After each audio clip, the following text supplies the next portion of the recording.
a boss 1, or any other lower level zombie. But remember when I said the slow zombie was a nice change in pace and not bad? Well, we're back here again with boss 2.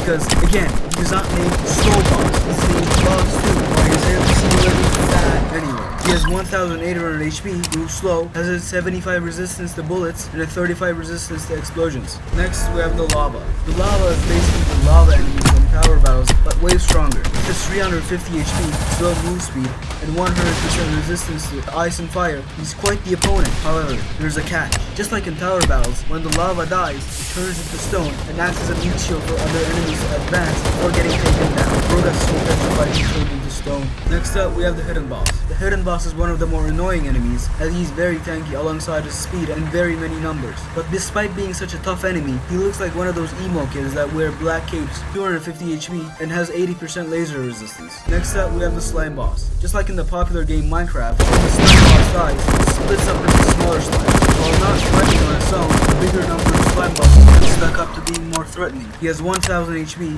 moves at an average speed, and has a 50% resistance to bullets. Next, we have the Mystery 2. Just like normal Mystery 2 spawns a random zombie upon death. However, Mystery 2 spawns stronger zombies like the hidden boss and boss 2. Not much more of a threat, but hey, you never know. There's a mystery after all. He has 100 HP and moves slow. Next up, we have the boss 3. The boss 3 is a yellow man in a very fancy suit with a top. This is the zombies in the fashion sense. He's one of the stronger bosses too, as he not only has a lot of HP, but is also very fast. He has 4000 HP, he's very fast, has 25 resistance to bullets, and is super flexible. And also has 75 laser resistance. Next we have the boss 4. Where should I leave? From the way he walks around, from the way he walks, the blood metal touches in his head. How little is left on him compared to his massive body. It's almost like he has muscle imbalance. Not to mention his blood-red skin, since he probably suffers from scarlet fever. This man right here is one you shouldn't mess with despite his funny looks, because he has 18,000 HP and moves fast. Next, we have the multiplier 2. What the hell is multiplier 2 doing here? I think he's in the wrong one.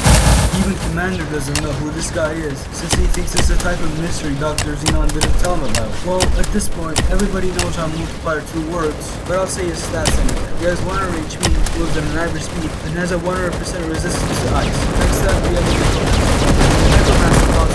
Necromancer. He can summon other bosses. Now, fellas, hear me out. If the Necromancer boss can summon bosses, why can't he just summon a Corona himself? Is he stupid? Is he perhaps probably wrong. He has 25,000 HP and has a 30% resistance on bullet, explosion, and laser. Next up, we have the Guardian. The Guardian is the Void's partner in crime. Wherever Void goes, the Guardian goes as well. Whatever kind of scuffle Void gets into, the Guardian does as well. But in this case, the Guardian has definitely messed up now, because he's getting shot down by a huge military, while he only has an axe to defend himself. He can still use it to stun towers, but what's stunning a few towers gonna change? He has 100,000 HP and moves slow. Next, we have a Nightmare mode exclusive enemy, the Endbringer. The Endbringer is a direct replica of the Endbringer from Tower Battles, but he's not sent after the Void, but before it. As mentioned before, he only appears on Nightmare and can throw his ammo to stun towers. He has 115,000 HP, 15,000 shield, moves slow, has 60% explosion resistance, and 35% laser resistance. Up next, we have yet another Nightmare mode exclusive enemy, the Mystery Boss. When you kill him, he summons a random boss. He can summon Eradicator, Eradicator Mark II, Revive Plague Doctor, and may God wish you a fast and painless death if you get Calamity or Apex, because you sure are not winning this match. He has 5,000 HP, has 500 shield, and moves fast.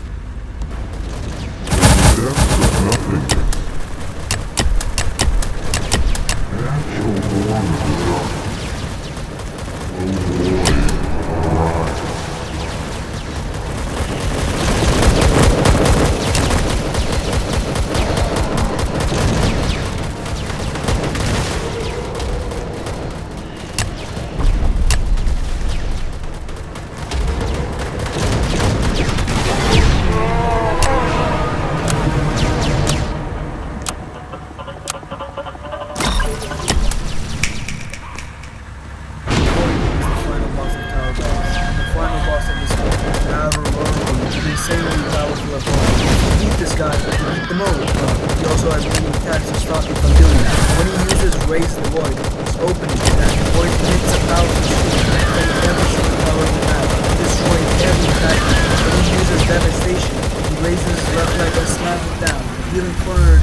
and stunning any nearby towers.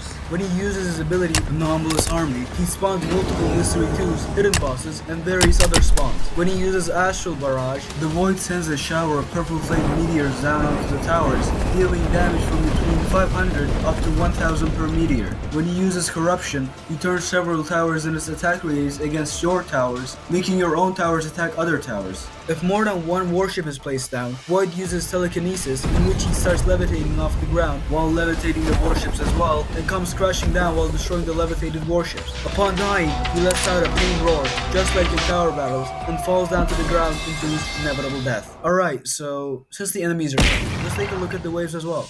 Wave 1. We have a couple of normal zombies. Do I even have to cover this wave? Because literally every single first wave is literally the same. Wave 2. Wave 1, but more zombies. At this point, I'm just gonna go into a coma while writing the script because this is so boring. Wave 3. The introduction of fast zombies. Fast zombies, more like try-zombies. Wave 1, but slightly harder. Wave 4. The introduction of slow zombies. All of the zombies up to this point appear in this wave, and surprise, surprise, this wave is also only slightly harder. Okay? Wave 5. Fast and slows. It's wild how literally all of these waves are the same. What am I even supposed to say about this? Wave 6. Finally something different. The appearance of boss 1 along with the slow. This wave, again, this is not hard. Wave 7. Fast. Two boss 1s fast. You're gonna want to get another option. Wave 8. 3 boss 1s now.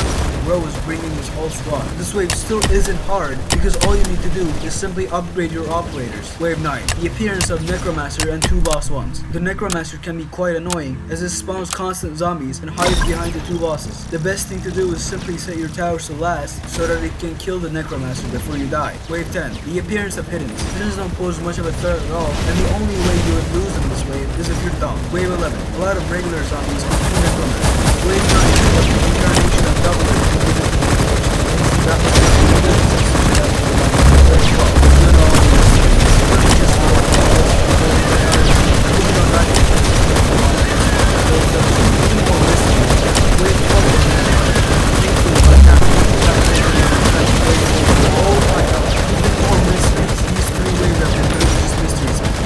Gambling, and these waves will be your favorite when grinding the mode later on. Wave 15. A lot of boss 1s and hiddens. The boss 1s can be kind of threatening, but compared to mystery spam, this wave's pretty easy. Wave 16. The introduction of boss 2. In this introduction, he appears twice to make sure you're acquainted. What a nice guy! You fight 3 constantly summoning Necromancers. If you want to survive this wave, definitely focus on the Necromancers. Wave 17. The first appearance of lava. For this wave, the lava aren't that threatening, but they will be later on. Just like the commander says, setting your tower to the strongest or other tower priorities after the lavas die would be much more beneficial than wailing on inanimate dead statues. Wave 18. The entire bloodline of boss 1s appears. I'm not sure. They brought it to different in case they summon more boss 1s. Better not try. Wave 19. The introduction of the hidden boss. Few lavas and a boss 1. The hidden boss by itself isn't very threatening since it can be mowed down by operators. But if petrifies get ahead of it, well, try not to die. Wave 20. 3 boss 2s and 2 hidden bosses. I get what you're saying. Every boss 2 is meant for a hidden boss, but it doesn't even work because you only have to rely on what are 2 hidden bosses you can do? Do you? If you're heading, yes, that's what you do. Despite the combo, despite the bolt packs, you take less damage since the toxics lower your tower's fire rate upon death. This is what I would say if it actually went there. No, most of the time the lightnings just die before the toxics die. So there's no way the lightnings actually leak. Wave 22. Quite the doozy. 5 boss 2s, 2 necromancers, and a few mysteries. The boss 2s tank for the summoners, so make sure to kill the summoners first. The mysteries aren't that big of a deal unless they undo the necromancer you just killed. Wave 23. The introduction of the slime boss along with 2 slime bosses and a few bosses. Remember when I put 2 slime bosses to benefit from the petrified? Well, yeah, it's happening. Slime bosses themselves are a joke, but definitely watch out for them. It's a standard. Toxics, lightnings, mysteries, slimes, and lavas. This is one of the hardest ways in this mode. It is a very annoying thing to create the TDS god to sell out survivors because not even splash the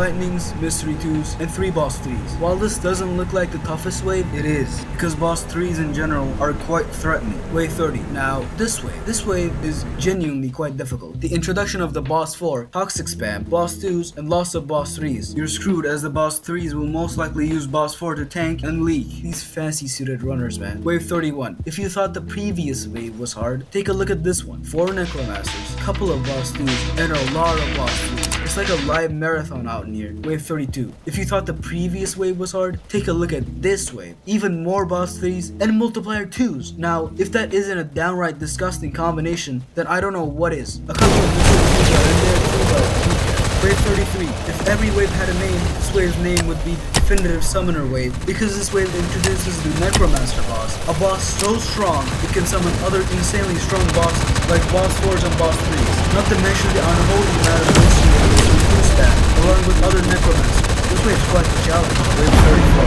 4 boss 4s, slimes, mystery 2s, and boss 2s. The only real threat